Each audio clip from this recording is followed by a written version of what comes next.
Assalamualaikum warahmatullahi wabarakatuh. Bismillahirrahmanirrahim. Alhamdulillahi rabbil alamin. Wassalatu wassalamu ala asyrafil mursalin Sayyidina Muhammadin wa ala alihi wa ashabihi ajma'in. Wa la hawla wa la quwwata illa billahil aliyyil azim.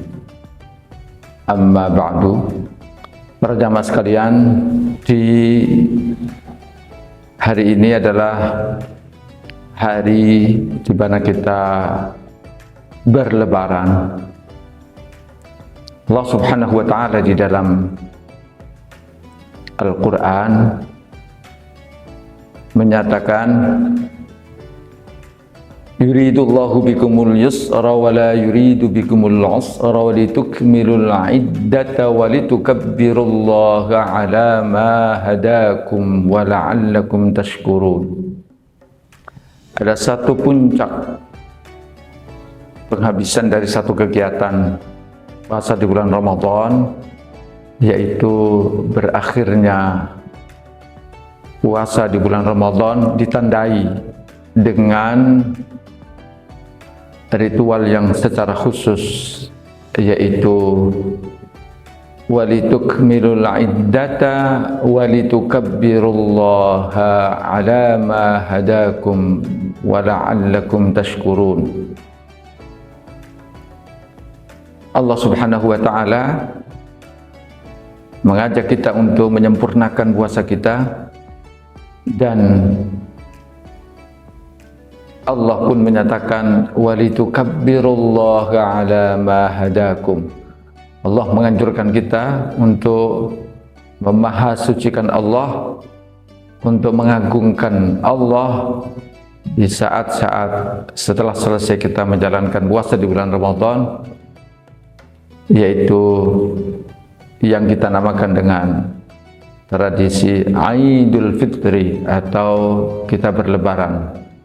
Itu makna secara hakiki dari Idul Fitri sebenarnya adalah, pertama, walitukabbirullaha ala ma hadakum, mengagungkan Allah Subhanahu wa taala, karenanya dikumandangkan takbir sebagai satu sunnah yang telah ditradisikan oleh Rasulullah sallallahu alaihi wasallam, dengan takbir khusus yang tidak pernah dikumandangkan selain dalam Idul Fitri dan Idul Adha, yang kira-kira kalimatnya berbunyi Allahu Akbar, Allahu Akbar, Allahu Akbar, La ilaha illallah wallahu akbar, Allahu Akbar walillahil hamd, Allahu Akbar kabira walhamdulillahi katsira wa subhanallahi bukratan wa asila, La ilaha illallah wahdah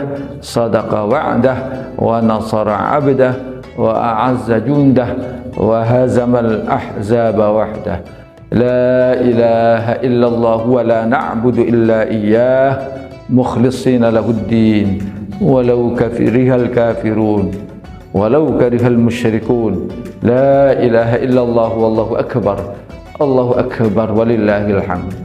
Kalimat-kalimat indah itu, kalimat-kalimat pengagungan Allah Subhanahu wa taala itu, kalimat-kalimat memahasucikan Allah Subhanahu wa taala itu tidak pernah kita dengar kecuali dalam dua peristiwa Idul Fitri dan Idul Adha.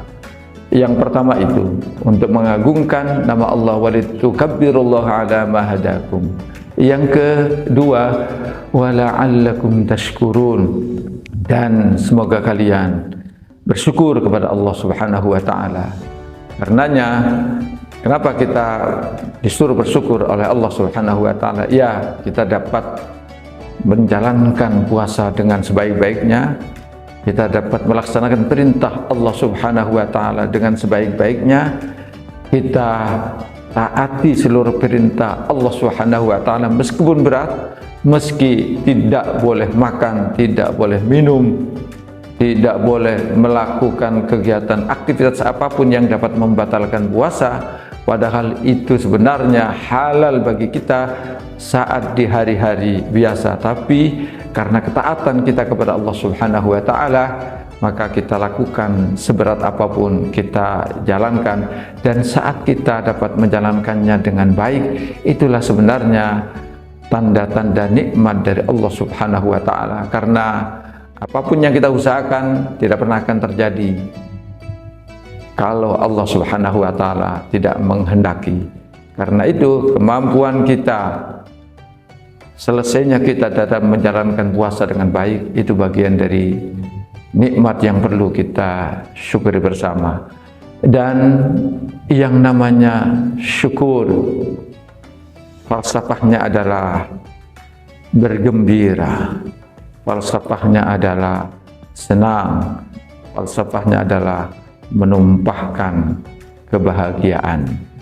Tapi ingat bahwa ada tujuan lain daripada Idul Fitri, karena kita sudah menjalankan puasa dengan baik, meskipun itu berat, tentu kita harus menjalankan jauh lebih baik dari apa yang pernah kita lakukan di bulan Ramadan. Meskipun sebenarnya kebanyakan orang biasanya seakan-akan dia soleh saat di bulan Ramadan, setelah mereka keluar dari bulan Ramadan kembali seperti biasa. Kita mendapatkan satu anjuran dari kata-kata hikmah, laisal aidu liman labisal jadida walakinnal aid liman ta'atuhu tazid. Pepatah menyatakan, bukan termasuk orang yang berlebaran yang hanya menumpahkan kegembiraan ditandai dengan baju baru, pakaian baru, suasana baru, dan penuh kebahagiaan. Bukan hanya itu, tapi yang disebut dengan berlebaran adalah liman ta'atuhu tazid, orang yang tingkat ketaatannya bertambah, ketakwaannya naik, keimanannya semakin kuat, ibadahnya lebih bagus daripada sebelumnya. Itulah makna lebaran yang sesungguhnya. Para jamaah sekalian, demikian undian hikmah, mudah-mudahan bermanfaat. Wassalamualaikum warahmatullahi wabarakatuh.